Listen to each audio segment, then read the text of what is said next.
क्या लगता है, जिस बिजनेस नेटवर्क इंडस्ट्री बिजनेस को हमने स्टार्ट किया है, क्या सिर्फ अपने और अपने रिश्तेदारों के दम पे ही स्टार्ट किया है? नहीं, गलत है आप।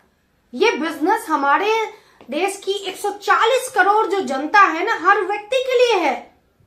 बुजुर्ग है उसके लिए भी है, जो रिटायर्ड हो चुके हैं कहीं अच्छी जगह से खाली बैठ के क्या करेंगे उनके लिए भी है। लड़कियां जो स्टडी कर रही हैं पार्ट टाइम में भी इस बिजनेस को कर सकती है। हाउसवाइफ जो महिलाएं हैं घर को संभालते हुए भी इस बिजनेस को कर सकती हैं। जो युवा पीढ़ी है हमारा 18 साल से ऊपर का हर व्यक्ति इस बिजनेस को कर सकता है। लेकिन हम लोग क्या कर रहे हैं, सोचते हैं सिर्फ हमारे रिश्तेदार के दम पे ही हमने इस बिजनेस को ज्वाइन किया और उन्होंने अगर नहीं किया तो मेरा बेड़ा गर्क। लेकिन नहीं, उन रिश्तेदारों के सिर्फ सपने नहीं है, सपने 140 करोड़ की जनता के पास है। हर व्यक्ति को मान चाहिए, सम्मान चाहिए, पैसा चाहिए, लग्जरियस लाइफ चाहिए। हर व्यक्ति को चाहे देश विदेश घूमना चाहिए, हर व्यक्ति चाहता है। आप लोगों से मिलिए तो सही, बात करिए तो सही, तब तो आपको पता चलेगा। लेकिन हम क्या करते हैं, रिश्तेदारों के भरोसे बैठ जाते हैं कि चार जो हमारे रिश्तेदार हैं उन्होंने कर लिया और मुझे बन जाना है करोड़पति। नहीं जी, ऐसे नहीं होगा। आजकल देखिए बहुत जबरदस्त ट्रेंड चल रहा है, माघ मेला चल रहा है ना कुंभ का।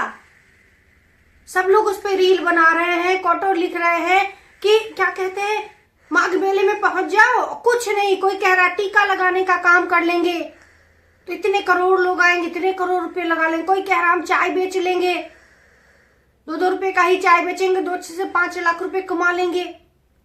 क्या ये सोच के ईश्वर ने हमें इस धरती पे भेजा था कि हम चाय बेच के और टीका लगा के करोड़ों रुपए कमाए? नहीं, आपको एक ऐसा काम दिया है ईश्वर ने, नेटवर्क मार्केटिंग, जिससे आप अपने साथ साथ हजारों नहीं, लाखों नहीं, करोड़ों लोगों की जिंदगी आप बदल सकते हैं।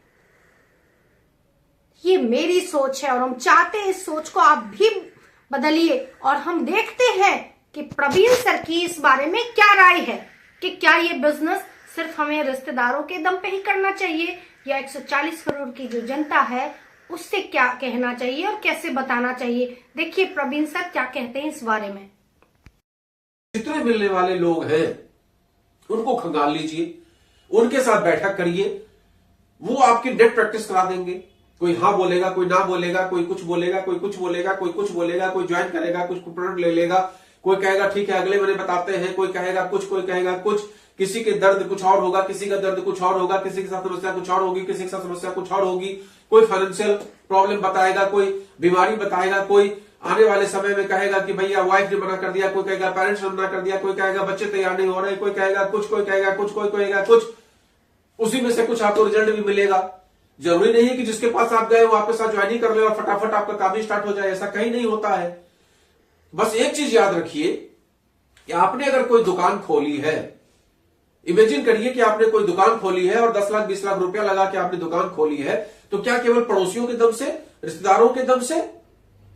नहीं, जो भी व्यक्ति दुकान खोलता है वो पब्लिक के दम से खोलता है। रिश्तेदार हमारे सीमित होते हैं लेकिन पब्लिक असीमित होती है। अगर भारत की बात करें तो यहां 150 करोड़ की पब्लिक है, अगर आबादी हो गई है तो वो पूरी जो पब्लिक हमारी है, सभी लोग हमारे कस्टमर हैं। तो इस लिहाज से आप काम स्टार्ट करिए। लेकिन उसके लिए सबसे पहले हमें क्या करना है, नेट प्रैक्टिस करना है, और वो हमें नियरेस्ट डियरेस्ट के बीच में करना है। उसके बाद फिर हमने आपसे बताया कि फिर आप सोशल मीडिया पे आना स्टार्ट कर दीजिए। जब आप सोशल मीडिया पे बार बार आएंगे, बार बार आएंगे, बार बार आएंगे, बार बार आएंगे, फेसबुक पे आइए, व्हाट्सएप के द्वारा मैसेज करिए, इंस्टाग्राम पे आइए, ट्विटर पे आइए, टेलीग्राम पे आइए, यूट्यूब पे आइए, फेसबुक पे भी पेज है, प्रोफाइल है, उस पे आइए, ग्रुप्स में आइए, अपने पोस्ट को ग्रुप्स में शेयर करिए, उस पे आइए। और कुल मिला के जब आपके पास ये होने लगेगा 30 दिन 50 दिन, जब आपका लगातार वीडियो जाएगा, कभी किसी प्रोडक्ट के बारे में, कभी किसी प्लान के बारे में, कभी किसी अन्य जानकारी के बारे में, कभी इनकम के बारे में, कभी मैं क्या था, आज मैं क्या हूं, मैं क्या करना चाहता हूं, अपने बारे में, मेरे परिवार के लोग क्या चाहते हैं, इस तरह से जब आप लगातार अपने वीडियो को अपलोड करेंगे तो धीमे धीमे आप देखेंगे कि आपको उसका भी रिस्पॉन्स मिलना स्टार्ट हो गया है। क्योंकि इन सब जगहों पे भी कहीं ना कहीं आप ही के मिलने वाले लोग या उनके मिलने वाले लोग हैं। मैं तो अक्सर ये कहता हूं, सभी लोगों से कहता हूं कि भाई ज्यादा से ज्यादा सोशल मीडिया का प्रयोग करिए। इसका एक बड़ा फायदा मिलता है। इसका एक बहुत बड़ा फायदा मिलता है कि मैं जब किसी के पास जाता हूं किसी के बारे में चर्चा करने के लिए, तो ऑलरेडी उनको यह पता होता है कि मैं किस लिए आया हूं। मुझे उनको पूरा विस्तार से नहीं बताना होता है, क्योंकि ऑलरेडी वो मेरा वीडियो देख देख के, मेरे फोटो देख देख के वो जान चुके हैं कि भाई साहब जो है आईएमसी ज्वाइन कर लिए हैं, और भाई साहब जो है इनकम की बात करते हैं, भाई साहब जो है दवाइयों की बात करते हैं, भाई साहब जो है ये एग्रीकल्चर प्रोडक्ट की बात करते हैं, भाई साहब जो है ये साबुन तेल मंजन की बात करते हैं, और भाई साहब जो है ये सेल्समैन नहीं है, ये भाई साहब हमारे पास इनकम का रास्ता बताने के लिए आए हैं। ये ऑलरेडी वो सुन सुन के पक चुके हैं। अब उनको सही जानकारी हमने जाकर दे दी, तो एक काम तो हमारा आसान हो गया ना, कि हमें उनको इंटेंशनली जाके ये नहीं बताना पड़ा कि मैं आया किस लिए हूं। हमने उनको फोन किया कि अरे भैया आपसे मिलना चाहते हैं, बोले हाँ ठीक है परसों मेरे पास टाइम है, आ जाइए। अब वो मेंटली प्रिपेयर है, चाहे हमने बताया चाहे ना बताया, लेकिन उनको पहले से पता है कि चूंकि मेरा वीडियो, चाहे मेरी फोटो, चाहे मेरे प्रोडक्ट के साथ में, वो सब कुछ देख चुके हैं सोशल मीडिया के द्वारा। तो इस तरीके की एक्टिविटी आपको रखनी पड़ेगी लगातार। ये एक दिन का काम नहीं है। यहां पर जब आप लगातार उस चीज को करते रहेंगे, लगातार उस चीज को करते रहेंगे, लगातार उस चीज को करते रहेंगे, तो अल्टीमेटली आपको सफलता मिल जाती है।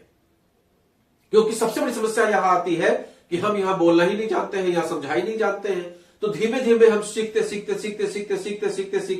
धीमे धीमे हम पंडित हो जाते हैं, ज्ञानवान हो जाते हैं, सीख जाते हैं। एक चीज याद रखिएगा, leaders are not born, they are trained. Leader जो होता है वो कभी पैदा नहीं होता, वो इसी दुनिया में ट्रेंड होता है। तो हमें जब ट्रेंड ही होना है तो उसके लिए सीखना पड़ेगा।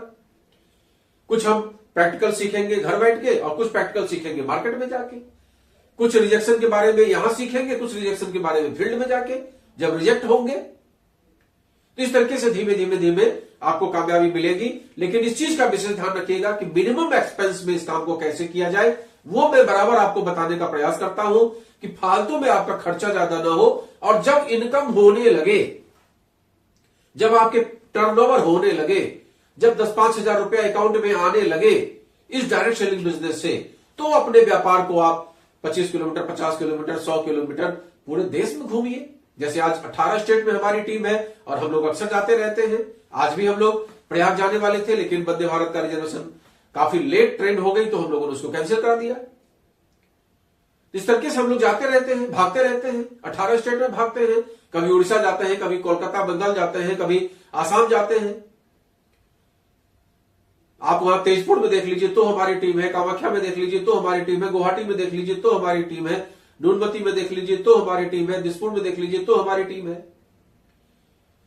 आप उड़ीसा चले जाइए, भुवनेश्वर में तो हमारी टीम है, कालकट में तो हमारी टीम है, जगन्नाथपुरी में तो हमारी टीम है। तो इस तरीके से धीमे धीमे आपकी टीम बनती चली जाएगी। आज सबसे बड़ी टीम मैं रहता उत्तर प्रदेश कानपुर में हूं, लेकिन सबसे बड़ी मेरी टीम महाराष्ट्र में है, मुंबई में सबसे बड़ी टीम है। तो इस तरीके से धीमे धीमे आपकी टीम बनती चली जाएगी। महीने 2 महीने में एक बार भ्रमण करेंगे, धीमे धीमे आपकी टीम मोटिवेट रहेगी। लेकिन सिस्टम को फॉलो करेंगे तो न खुद निगेटिव हो